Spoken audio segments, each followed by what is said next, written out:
2003 সালের আগে voter card থাকলেই নাগরিকত্বের প্রমাণ হিসাবে কি কি কাগজপত্র লাগবে। ইতিমধ্যেই নির্বাচন কমিশনের তরফ থেকে একটি বিজ্ঞপ্তি প্রকাশিত করা হয়েছে, যা এই ভিডিওটিতে আপনাদেরকে একদম ডিটেলসেই জানিয়ে দেব। তো অবশ্যই ভিডিওটিতে আপনারা প্রত্যেকেই প্রথম থেকেই শেষ পর্যন্ত সঙ্গে থাকবেন। তো বন্ধুরা, এই মুহূর্তে আপনারা অন স্ক্রিনে দেখতে পাচ্ছেন বিহারের নালন্দা জেলার কল্যাণ বিঘা গ্রামের দিনমজুর মেঘেন মাঝি। তিনি যাবতীয় সরকারি কাগজ বলতে বোঝেন আধার কার্ড, ভোটার কার্ড আর জব কার্ড। কিন্তু এবার এই তিনটি কাগজ আর যথেষ্ট নয়। নির্বাচন কমিশনের নির্দেশ, যাদের নাম 2003 সালের ভোটার তালিকায় ছিল না তাদের জন্য নাগরিকত্বের প্রমাণ হিসাবে এই সব নথিগুলির মধ্যে যে কোনো একটি নথি প্রয়োজন হবে। তো বন্ধুরা, কোন কোন নথিপত্র এখানে বলেছে নির্বাচন কমিশন, আস্তে আস্তে আপনারা জানতে পারবেন এই ভিডিওটিতে। তো অবশ্যই ভিডিওটিতে একটু ধৈর্য সহকারে দেখুন। তো দেখতে পাচ্ছেন এখানে বলেছে মেঘেন মাঝির কাছে এই নথিগুলোর কোনোটাই নেই। বস্তুত নতুন ভোটার তালিকা সংশোধন প্রক্রিয়ায় অংশ হিসাবে বিহারে চলছে এক বিশেষ অভিযানের কাজ। ৭৭,০০০-এরও বেশি বুথ স্তরের অফিসার অর্থাৎ বিএলও রাজ্যে 7.8 কোটি ভোটার তথ্য যাচাই করেছেন। শুধু নতুন ভোটার নয়, পুরনোদেরও দিতে হবে নাগরিকত্বের প্রমাণ।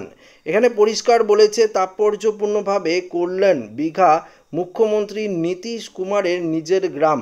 এখানেই দাঁড়িয়ে বিএলও পিঙ্কি কুমার ব্যস্ত গ্রামের মানুষের ভোটার ফর্ম পূরণ করতে, তাদের কাছ থেকে নথিপত্র সংগ্রহ করতে, কারো কারো আঙুলের ছাপ নিত।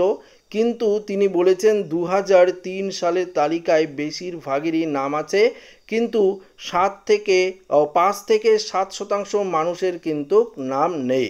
তারা অধিকাংশই দরিদ্র শ্রেণীর এবং উপযুক্ত কাগজপত্র কারোর কাছে নেই। আসলে নতুন ভোটার তালিকা সংশোধনের ফরমান বিড়ম্বনায় ফেলে দিয়েছে গ্রামগঞ্জের দরিদ্র মানুষগুলিকে। তো বুঝতেই পারলেন বন্ধুরা, 7 কোটি লোকের ভোটার ফর্ম কিন্তু সংশোধন করা হয়েছে। তার মধ্যে দেখা গিয়েছে 5 থেকে 7% মানুষের এই 2003 সালে যে ভোটার রয়েছে সেই তালিকায় কিন্তু নাম নেই। তাদের জন্যই বিশেষ করে বেশ কিছু নথিপত্র দিতে হবে। এখানে পরিষ্কার আরও জানানো হয়েছে, জানতে গিয়ে অনেকেই বিভ্রান্ত হয়েছেন। অনেকেই 2003 সালের পরে জন্ম নেওয়া বাবা মায়ের পরিচয়পত্র দরকার পড়েছে, অথচ আশিসের বাবা মারা গিয়েছেন 2009 সালে। এখন সে কোথা থেকে বাবার নাগরিকত্বের প্রমাণ জোগাড় করবে? রাজগীরের পূজা কুমারী জানালেন তিনি হায়দ্রাবাদে থাকতেন, এখানে কোভিডকালে ফিরেছেন। হায়দ্রাবাদেই ভোটার কার্ড হয়েছিল আধার ব্যবহার করে, কিন্তু নতুন এই নাগরিকত্ব প্রমাণের প্রক্রিয়া সম্পর্কে তার কোনো ধারণা নেই। মহিলাদের মধ্যে অনিশ্চয়তা আরও বেশি। অনেকে বলেছেন কাস্ট সার্টিফিকেট তো শুধু সরকারি চাকরি বা কলেজের ভর্তির জন্য লাগে, আমরা এসব করিনি কখনো, এখন কোথা থেকে আনবো এই সমস্ত নথি, এমনটাই কিন্তু তাদের তরফ থেকে জানানো হয়েছে। পাশাপাশি বলেছে, যদিও প্রশাসন বলেছে 1 আগস্ট প্রকাশিত হতে চলা খসড়া তালিকায় শুধু তাদের নামই থাকবে যারা এই সব প্রমাণ জমা দিতে পেরেছে। ফলে যারা এখনও তালিকায় নেই বা কাগজ নেই তাদের নাম বাদ পড়ার সম্ভাবনাও কিন্তু প্রবল রয়েছে। নির্বাচন কমিশন ঘোষিত 11টি নথির তালিকা রয়েছে, যেগুলো সরকারি বা রাষ্ট্রায়ত্ত সংস্থার পরিচয়পত্র। 1 জুলাই 1987-র আগে জারি হওয়া কোনো সরকারি নথি, যেমন এখানে পরিষ্কার বলেছে জন্ম সার্টিফিকেট, পাসপোর্ট, শিক্ষাগত যোগ্যতা সার্টিফিকেট, স্থানীয় বাসিন্দার সার্টিফিকেট বা বনপালের সার্টিফিকেট, কাস্ট সার্টিফিকেট, এনআরসির অন্তর্ভুক্ত যদি আপনারা হন সেই সার্টিফিকেট যদি থাকে সেটা, বা পারিবারিক রেজিস্টার্ড বা জমির দলিল থাকলেও আপনারা কিন্তু যদি লিস্টে অর্থাৎ 2003 সালের ভোটার লিস্টে যদি নাম না থাকে সেটা কিন্তু আপনারা সংশোধন করতে পারবেন, অর্থাৎ নাগরিকত্বর প্রমাণ কিন্তু আপনারা দিতে পারবেন এই সমস্ত নথি থাকলে।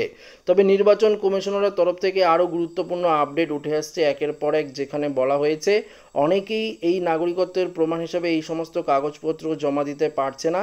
এবার তাদের জন্য কিন্তু যথাযথ ব্যবস্থা করা হবে। তবে আপনাদেরকে জানিয়ে রাখি, বিহারের এই ভোটার কার্ড অর্থাৎ ভোটার কার্ড সংশোধনের পরই আমাদের পশ্চিমবঙ্গেও কিন্তু এই ভোটার কার্ড যাচাইকরণ প্রক্রিয়া শুরু হতে চলেছে, এমনটাই কিন্তু সূত্রের খবর পাওয়া গিয়েছে।